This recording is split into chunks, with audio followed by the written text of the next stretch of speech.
Xóchitl Gálvez impugnará los resultados electorales porque no le gustó haber perdido con una diferencia de más de 30 puntos. Verán, gente, al fin terminó el proceso electoral del 2024, donde se escogió a la nueva presidenta de México, Claudia Sheinbaum, a algunos gobernadores y a los senadores y diputados. Pero este proceso nos dejó con algunos momentos felices, como el tener una victoria aplastante por parte de la Cuarta Transformación en la presidencia y en algunas gubernaturas, y otros momentos agrios como el saber que Ricardo Anaya y otros impresentables, entre los que se incluyen los presidentes del PRI, PAN y PRD, iban a asegurar su puesto en el Senado. Pero en general fue un momento de celebración para la democracia, con una gran participación ciudadana, incluso con una participación mayor que la que hubo en el 2018 cuando ganó Andrés Manuel López Obrador. Pero bueno, la verdad espero que este sea mi último video realmente hablando de Xóchitl Gálvez, porque pues ya lo usaron los partidos políticos, ya perdió la elección, entonces pues ya no me parecería una persona relevante de la quien seguir hablando. Pero dado que perdió en las elecciones presidenciales, uno pensaría que iba a aceptar su derrota y se iba a ir a su casa a seguir trabajando en sus negocios medio ilícitos que tiene con sus supuestas empresas. Pero la verdad es que no. Pues resulta ser que Xóchitl Gálvez, en un discurso ambivalente y contradictorio, dijo que aceptaba los resultados de las votaciones que le dieron un segundo lugar distante por más de 30 puntos de diferencia de Claudia Sheinbaum,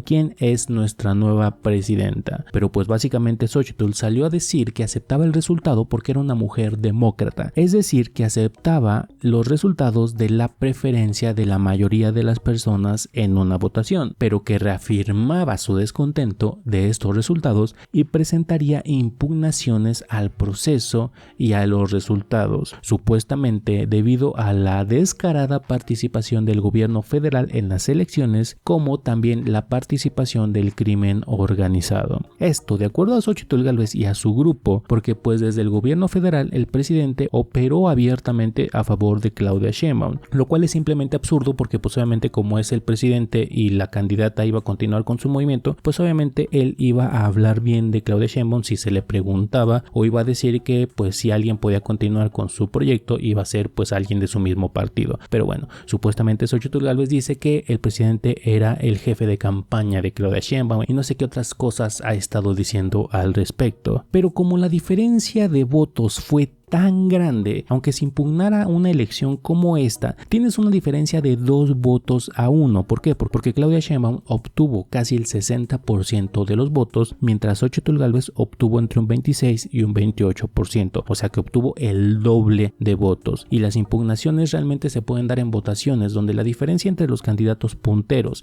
es decir, el primer y segundo lugar, es una diferencia mínima, que impugnado bajo ciertos factores, pues sí podrías a lo mejor cambiar los resultados de la elección, como se pudo haber hecho a lo mejor en el 2006 cuando pues Andrés Manuel López Obrador quedó con una diferencia de menos de un punto porcentual de Felipe Calderón en el fraude del 2006. En ese momento a lo mejor sí se hubiera podido impugnar una elección y sí se hubiera cambiado el resultado, pero en este caso con una diferencia de más de 30 puntos no es posible, porque aunque el Tribunal Electoral dijera que sí se le tienen que quitar 10 puntos a Claudia Sheinbaum y darle 10 puntos extra a Xóchitl Gálvez, la diferencia sigue siendo incluso de más de 10 puntos en este supuesto escenario. Ahora, el otro punto que supuestamente Xóchitl Gálvez se tiene que analizar en este proceso electoral es la supuesta participación del crimen organizado en favor de Morena en estas elecciones, como si el crimen organizado y los narcotraficantes hubieran estado operando tal cual abiertamente y sacado a las personas de sus casas para obligarlos a ir a votar en las casillas a favor de Morena, lo cual no pasó. No se tiene registros de que algo tal cual hubiera pasado, pero sí se tiene registro de algunos eventos en los que pues básicamente criminales atacaron o amenazaron a ciertas personas, pero el impacto digamos de estos actos no es tan grande como para pensar que cambió realmente la elección. Y miren, lamentablemente el periodo electoral que acabamos de vivir se llevó la vida de 30 personas que eran aspirantes, precandidatos o candidatos a ciertas posiciones, y obviamente quienes les quitaron la vida a estos candidatos son personas del crimen organizado, porque no fue la persona de la tiendita quien fue a ejecutar un candidato, fueron personas de grupos criminales y del crimen organizado. Y obviamente no hay que ser grandes detectives para darse cuenta que estos grupos criminales no querían o no les gustaba la idea de que ciertos candidatos llegaran a ciertas posiciones políticas, y por eso les quitaron la vida. Y si partimos de esa base, de los 30 candidatos que lamentablemente fueron privados de su vida, 16 candidatos eran pertenecientes a Morena, al Partido del Trabajo, al Partido Verde y a Movimiento Ciudadano. Y de los 14 candidatos restantes que perdieron la vida, 5 no pertenecían a la alianza del PRI, PAN y PRD porque eran candidatos independientes o de partidos locales. Así que al menos en 20 de los lamentables casos de ejecuciones a aspirantes o candidatos, las personas que perdieron la vida o fueron ejecutados eran personas opositoras al PRIAN. Así que si tomamos esto como argumento, uno podría pensar que el crimen organizado no quería que personas ajenas al PRIAN llegaran a ciertas posiciones en ciertas regiones. Así que si nos pusiéramos muy paranoicos y sospechando bastante, podríamos pensar que si el crimen organizado operó para beneficio de una fuerza política, fue en favor de la alianza del PRIAN. Pero miren, la verdad es que no estoy acusando realmente a nadie, solamente les estoy dando, digamos, los datos de lo que ocurrió para que a lo mejor ustedes se hagan una idea y a lo mejor ustedes se den cuenta que este tipo de argumentos que está presentando Xóchitl Gálvez y el PRIAN pues no tienen ninguna clase de lógica, porque están argumentando que perdieron porque el crimen organizado pues participó en las elecciones. Pero realmente ni yo ni el PRIAN tenemos pruebas para decir que el crimen organizado operó en favor de Morena o del PRIAN. Pero sí es bastante delicado salir a decir que vas a impugnar una elección que primero perdiste por más del doble de votos y segundo que no tienes prueba alguna